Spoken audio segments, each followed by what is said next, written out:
Today we're driving the 2021 Lexus RX 450h. This is powered by a 3.5 liter V6. It makes 308 horsepower. That's connected to an eCVT, and of course you've got a hybrid battery.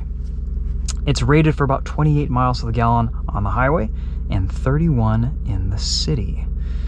Let's talk about what this RX 450h has been like to live with this week. I've put a few miles on it, spent a few days in it. This one is an F Sport, and it's also the limited edition black edition. It's not black though, it's very blue.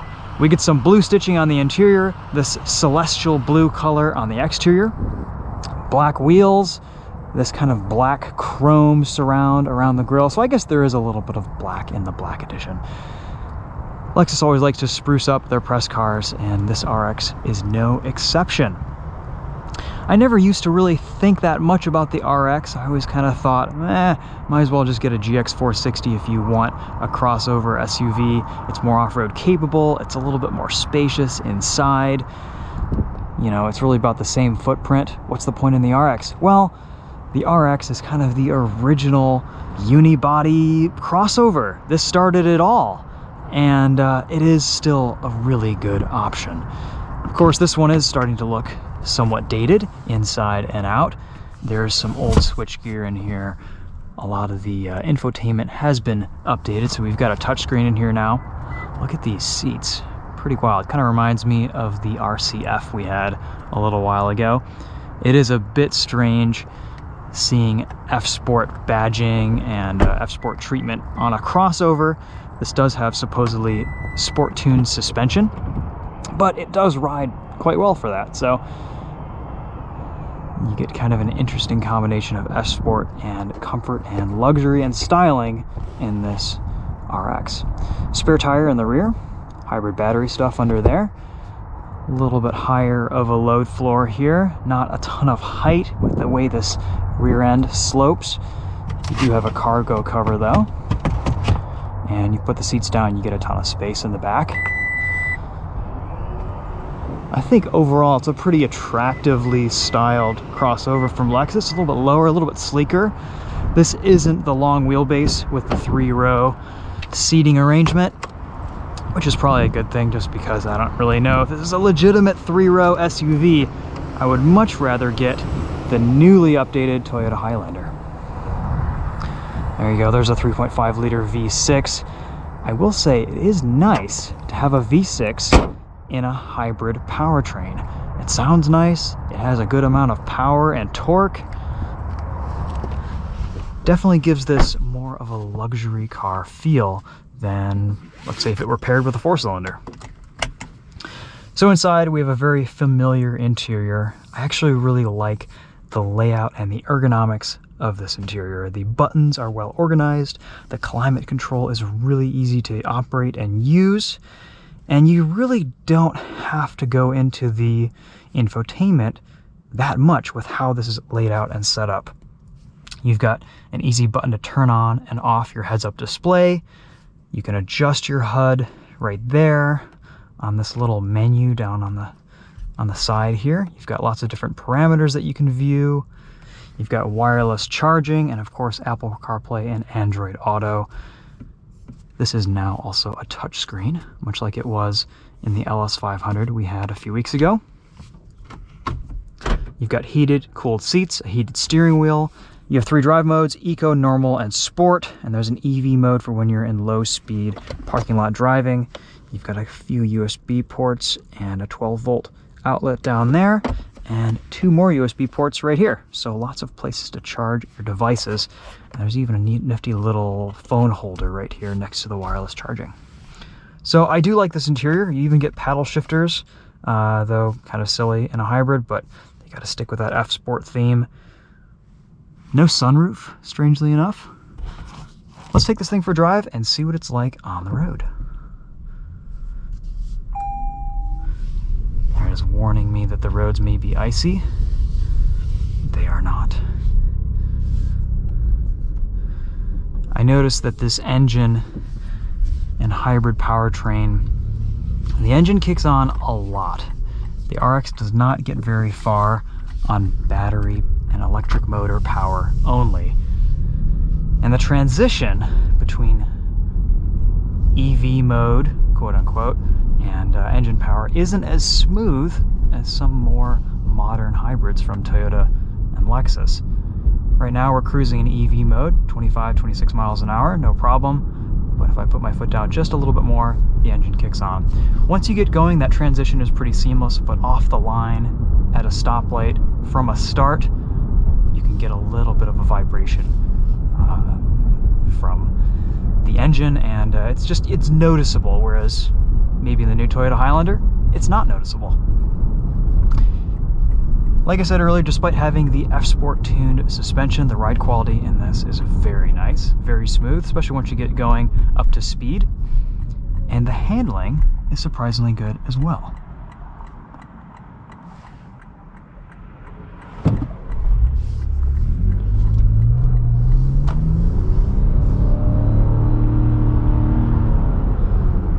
The thing I do like about this powertrain is that you can get a good amount of power out of it without it feeling stressed or strained or droning or whirring along like some other eCVTs.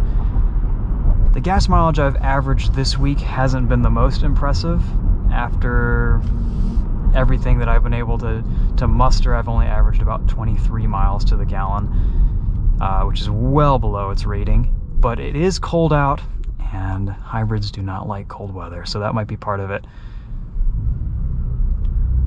Also, this just is an older powertrain from Lexus, so we're not quite seeing the same fuel savings that we would in some of their newer products. Again here, another very bumpy road, even on these larger alloy wheels. No cabin intrusion, very quiet, very comfy, no complaints there. Brake pedal has a nice feel to it, very typical Toyota hybrid. I mean, all Toyota hybrids drive very nice. They're very smooth, very luxurious, very seamless. I'd say this kind of drives like a big Prius, but with a V6, I can't really go that far in good conscience.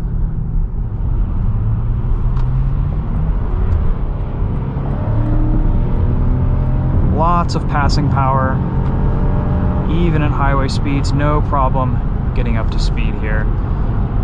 We do have an updated radar cruise control, which does work quite well. It does tend to follow a little bit farther away than I would prefer. I'd like to kind of get a little bit closer to vehicles so that I don't feel like I'm holding up traffic. And it's not that quick to accelerate around slower vehicles, but it is a nice system, and I have been using it all week. And just the fact that I use these systems says that they work well enough for practice in real life. It also has steering assist and lane keep assist. And this is actually a lot better than it used to be. It's still not great. It's nothing like what some of Lexus's competitors are doing, but it's usable in a pinch. Sometimes it won't be very centered, but once it kind of figures things out at speed, on a highway, in ideal conditions, you can use it, and you can trust it for a few seconds if you need to go in and select something in Apple CarPlay. When you get too close to the edge of the road, or you get near a line, you'll get a vibration from the steering wheel. And even on the lowest sensitivity, that's a pretty intrusive and sensitive system. So honestly, it's really nice that you can be able to turn that off very quickly and easily on the steering wheel, but it's not really, the lane keep assist isn't my favorite in this car.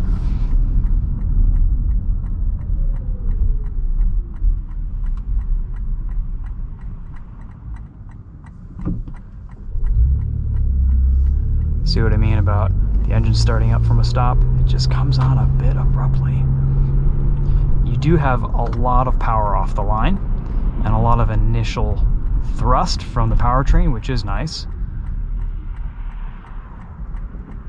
Helps in making small gaps in traffic and just with the overall livability of this car.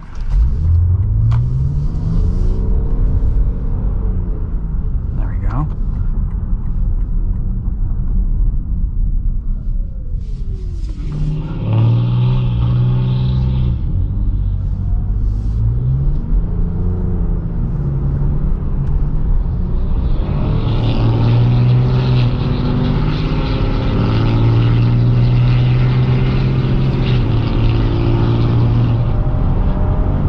Is it as fast as a diesel brodozer?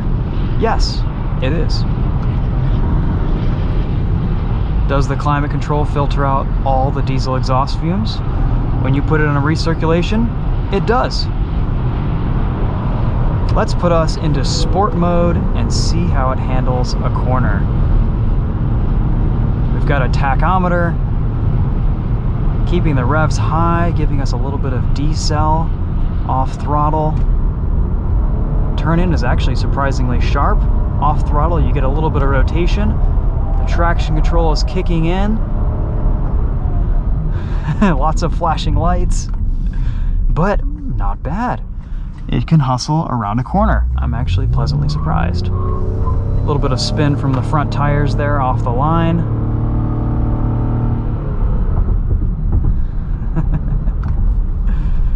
Not my first choice for a sporty crossover, but it can definitely hustle. There's kind of a delay with tire squeal on turn in. This is still a very heavy hybrid crossover, but it's I'm not sure it's willingly athletic, but it can do the job. We'll put it back into eco mode and try to save as much fuel as we can for the rest of this drive. So how can we sum up the RX 450h? Well, I think this is a good car if this is going to be like your third or fourth RX. You know, you've had all the other generations, you want the latest one, well, you should probably get one. Otherwise, I am hard-pressed to choose this over something like the Highlander that offers more space. It's a more modern Toyota hybrid system. The interior is a little bit more updated. You're going to get better fuel economy.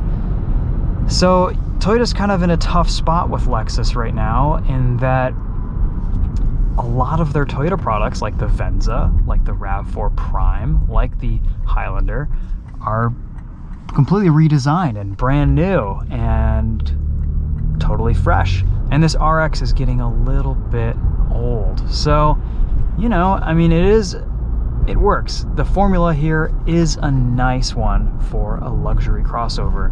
And because this RX is OG, it's a nice option. There's definitely a lot more out there in the market that is maybe a little bit more compelling, a little bit more exciting to drive, more fuel efficient. But if you want tried and true, this isn't a bad option. I have enjoyed driving this around this week. This one is starts around $51,800. With options, it's about 59 grand. But really, that's not terrible compared to some of the European rivals.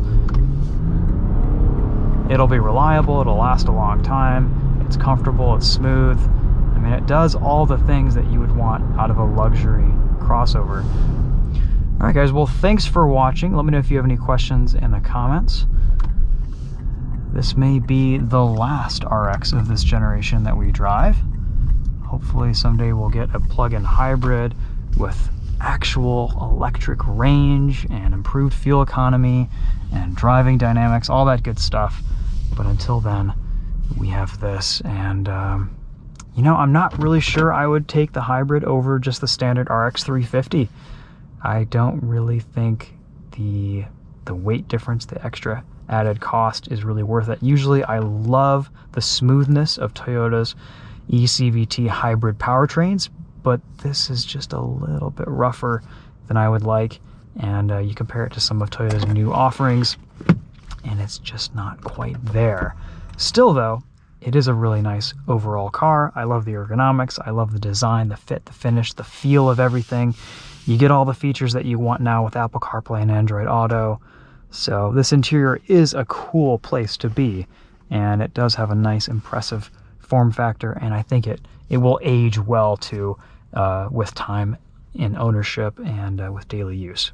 So those are my thoughts on the RX 450 hybrid. Thanks again for watching. We've got some more stuff for you later this week. Stay tuned for that.